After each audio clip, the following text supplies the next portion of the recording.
నమస్తే. Red book Lokesh రచించిన red book ఏంటి? ఒక చేత రాజ్యాంగం, ఇంకో చేత రెడ్ బుక్. అయితే ఈ రెడ్ బుక్కి ఎందుకు జగన్ ఇంత భయపడుతున్నాడు? ఢిల్లీ స్థాయిలో రెడ్ బుక్ గురించి చర్చించడం అవసరమా? నిన్న జరిగినటువంటి ఒక 96 మంది డిఎస్పీలు బదిలీలకు కూడా రెడ్ బుక్కే కారణం అంటూ గగ్గోలు పెడుతున్నటువంటి ఒక వైసీపీ మీడియాకి ఏం చెప్పాలి? అయితే వీటి గురించి మాట్లాడటానికి మనతో పాటు సీనియర్ జర్నలిస్ట్ డివి శ్రీనివాస్ గారు ఉన్నారు. వారిని అడిగి తెలుసుకుందాం. సార్ నమస్తే. నమస్తే. రెడ్ బుక్ అంటే రాజ్యాంగం, రాజ్యాంగం అంటే రెడ్ బుక్. ఇప్పుడు రెడ్ బుక్ వేరు, రాజ్యాంగం వేరు కాదు కదా. ఆ రోజు నారా లోకేష్ యువగలం పాదయాత్రలో వెళ్తున్నప్పుడు అడుగడుగున ప్రతిబంధకాలు, అడ్డంకులు, ఏది మైక్ లాక్కున్నారు, సౌండ్ వెహికల్ సీజ్ చేశారు. ఆయన అసలు స్టేజీ ఎక్కని లేదు, స్టేజీ కట్టని లేదు. అతను ఆ రోజు బాల్కనీలో మాట్లాడాడు, స్టూల్ ఎక్కి మాట్లాడాడు, గుంజేసుకున్నారు, కేసులు పెట్టారు. ఇలాంటి పరిస్థితుల్లో ఏం చేశాడు? రాజ్యాంగం చూపించాడు. అంబేద్కర్ నాకు హక్కు ఇచ్చాడు, నాకు అసెంబ్లీ అయ్యే హక్కు నాకు ఉంది, వాక్ స్వాతంత్రం నాకు ఇచ్చారు, ఆర్టికల్ 19 ఏముంది, ఆర్టికల్ 21 ఏముంది అని చదివి వినిపించాడు. ఎవరు? అక్కడున్న డిఎస్పీ, అక్కడున్న ఇన్స్పెక్టర్, ఎస్ఐ, సిఐ. నన్ను ఆపే హక్కు మీకు లేదంటూ దూసుకెళ్ళాడు, నడుచుకుంటూ వెళ్ళాడు. అలాంటి పరిస్థితుల్లో అతన్ని ఆపుతుంటే, అతన్ని అడ్డుకుంటుంటే చూపించాడు రెడ్ బుక్. అంటే ఒక చేతిలో రాజ్యాంగం ఉంది, ఒక చేతిలో రెడ్ బుక్ ఉంది. ఏది? రాజ్యాంగం అమలు చేయకపోతే రెడ్ బుక్లో మీ పేర్లు రాస్తాను అన్నాడు. రెండు వేరు కాదు. ఏది? రాజ్యాంగం, రెడ్ బుక్ పరస్పర పూరకాలు. అంటే నేరగాళ్ల పేర్లు. రాజ్యాంగాన్ని అడ్డుకున్నాళ్ళు నేరగాళ్ళు, రాజ్యాంగంలో నిబంధనలు పాటించనాళ్ళు నేరస్తులు. ఇప్పుడు ఇవాళ జగన్మోహన్ రెడ్డి రెడ్ బుక్ గురించే గగ్గోలు పెట్టడం ఏంటి? రాజ్యాంగం గురించి మాట్లాడాలి కదా. రెండు వేరు చేయడానికి వీల్లేదు. రాజ్యాంగాన్ని, రెడ్ బుక్ని వేరు చేయలేరు అన్నమాట. రెడ్ బుక్ ఎక్కడ పుట్టింది? రెడ్ బుక్ ఎందుకు పుట్టింది? ఇప్పుడు దాని పుట్టుక గురించి ఆలోచించాలి కదా. రాజ్యాంగం అమలు చేయకపోతే రెడ్ బుక్ వస్తుంది. అతను రెడ్ బుక్ రాజ్యాంగం, రెడ్ బుక్ రాజ్యాంగం అని అతను అంటుంటే, మీరు రాజారెడ్డి రాజ్యాంగం అన్నారు కాబట్టి మేము రెడ్ బుక్ రాజ్యాంగం అంటున్నాడా? ఏదో పిచ్చోడు పిచ్చిదేదో తనకి దొరికినట్టుగా ఫీల్ అవుతున్నాడు. ఇప్పుడు పిచ్చోడి చేతికి గులకరాయి దొరికితే ఏమవుద్ది? నీ తల పగల కొడతాడు, లేదు తన తలకేసి కొట్టుకుంటాడు. ఇప్పుడు ఇతను జగన్మోహన్ రెడ్డి కూడా ఇవాళ ఏంటి రెడ్ బుక్తో ఆయన తల కొట్టుకుంటున్నాడా? ఎలా చూడాలా? ఇప్పుడు రెడ్ బుక్లో పేర్లు ఉన్నాయి, రెడ్ బుక్లో పేర్లు ఉన్నాయి. ఎవరి పేర్లు ఉన్నాయి? రాజ్యాంగ నిబంధనలు పాటించిన వాళ్ళ పేర్లు ఉన్నాయి, రాజ్యాంగాన్ని తుంగలో తొక్కిన వాళ్ళ పేర్లు ఉంటాయి. అంటే ఏంటి? రాజ్యాంగం ఎంత పవిత్రమైందో రెడ్ బుక్ అంత పవిత్రమైంది. ఇప్పుడు రెడ్ బుక్ ఓపెన్ చేశారు, రెడ్ బుక్ ఓపెన్ అయింది. అది ఒకళ్ళు ఓపెన్ చేసేదేముంది? Always open. రాజ్యాంగం ఓపెన్ అవుద్దా? రాజ్యాంగం ఓపెన్ అయింది అనొచ్చు కదా వీళ్ళు. ఇప్పుడు రెడ్ బుక్ అది ఓపెన్ టెక్స్ట్ బుక్, దాన్ని ఇంకా ఓపెన్ చేయాల్సిన అవసరం లేదు, దాన్ని ముయ్యాల్సినటువంటి అవసరం లేదు. అది బహిరంగ రహస్యం కాదు కదా, అందరికీ నోటెడ్ కదా. ఎవరు ఆ రోజు అడ్డుకున్నారు?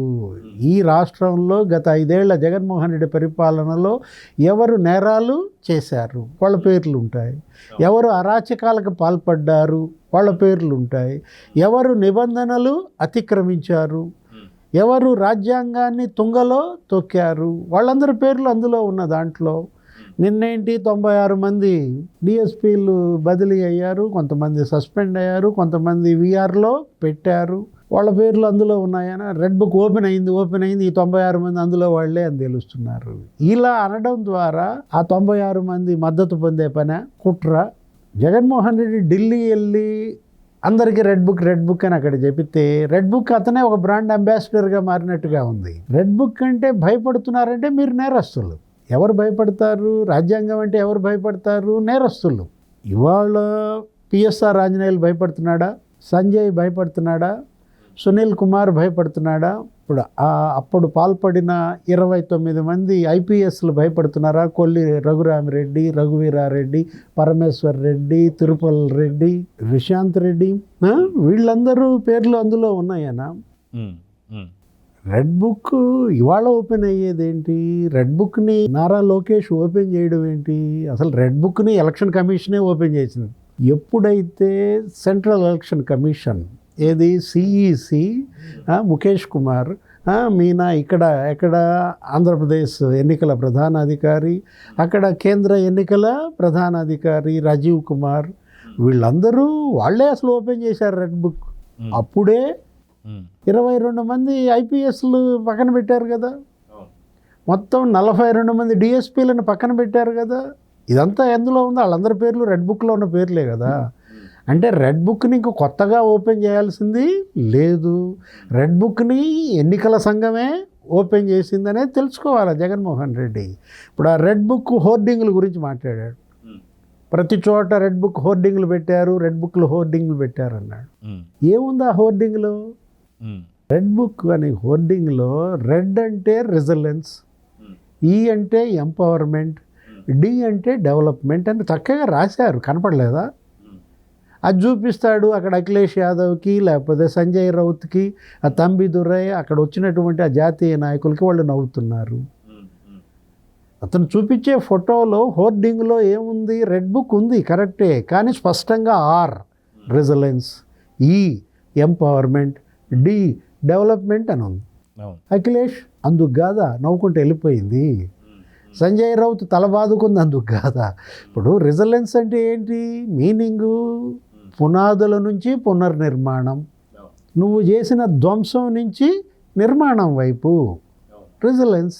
ఎంపవర్మెంట్ సాధికారత, మహిళా సాధికారత, యువత సాధికారత, ప్రజా సాధికారత. తప్పేముంది? డెవలప్మెంట్ అభివృద్ధి. ఏది? నువ్వు మొత్తం అభివృద్ధిని నాశనం చేశావు, పోలవరం ఆపేశావు, అమరావతి ధ్వంసం చేశావు, ప్రతి నియోజకవర్గంలో ప్రతి జిల్లాలో అన్ని గుంతల రోడ్లే కదా. పేదల ఇళ్ళు కట్టలేదు, 22 లక్షల ఇళ్ళు కడితే 2 లక్షల ఇళ్ళు కూడా కట్టలేదని ప్రధానే తిట్టిపోయాడు. ఇప్పుడు అభివృద్ధి, నువ్వు ఆపేసినటువంటి అభివృద్ధి, నువ్వు నాశనం చేసినటువంటి అభివృద్ధిని మేము మళ్ళా పట్టాలెక్కిస్తున్నాం.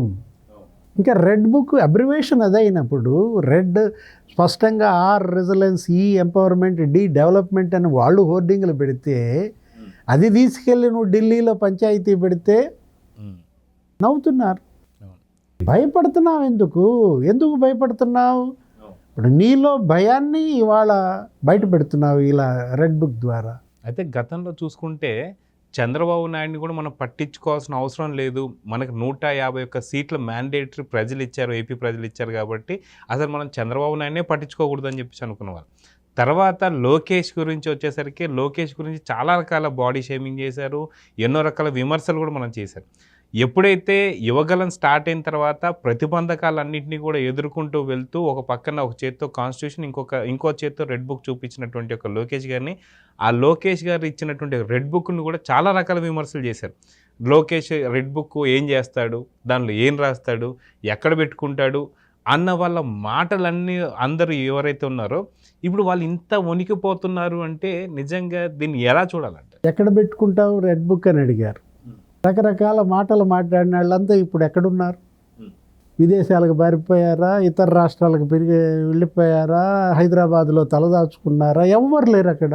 ఎక్కడ రోజా ఎక్కడుందో తెలియదు, కొడాలి నాని ఎక్కడుందో తెలియదు, వల్లభనేని వంశీ ఏమయ్యాడో తెలియదు, అనిల్ ఎక్కడికి వెళ్ళాడో తెలియదు. ఇప్పుడు ఇవాళ రెడ్ బుక్, రాజ్యాంగం రెండు సయామీ ట్విన్స్, రెండు కమల పిల్లలు లాంటివి అన్నమాట. రెండు విడదీయటానికి వీల్లేదు. రెండిటి ఆత్మ ఒకటే. ఏది? ప్రజాస్వామ్యం.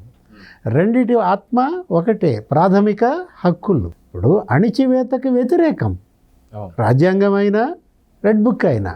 ఇప్పుడు వాక్ స్వాతంత్రం ఇవాళ ప్రజలకు కావాలా? సమావేశమయ్యే హక్కు ఇవాళ ప్రజలకు రావాలా? ఇప్పుడు మత స్వాతంత్రం ఇవాళ రాజ్యాంగం ఇచ్చింది. మన హక్కుల కోసం పోరాటానికి ఇవి రెండు మహాగ్రంథాలు. ఏది?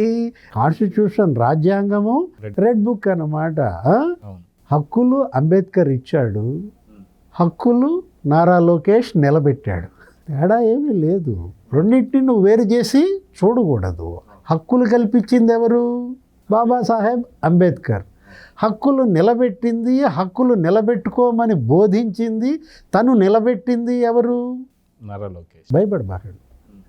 జగన్మోహన్ రెడ్డి లేకపోతే ఆయన బ్యాచ్ వైఎస్ఆర్ కాంగ్రెస్ పార్టీ నాయకులు భయపడాల్సిన పని లేదు. తప్పు చేస్తే భయపడాలి. అంటే మీరు భయపడాల్సింది తప్పుకి, రెడ్ బుక్కి కాదు. సో చూద్దాం సార్ ఖచ్చితంగా.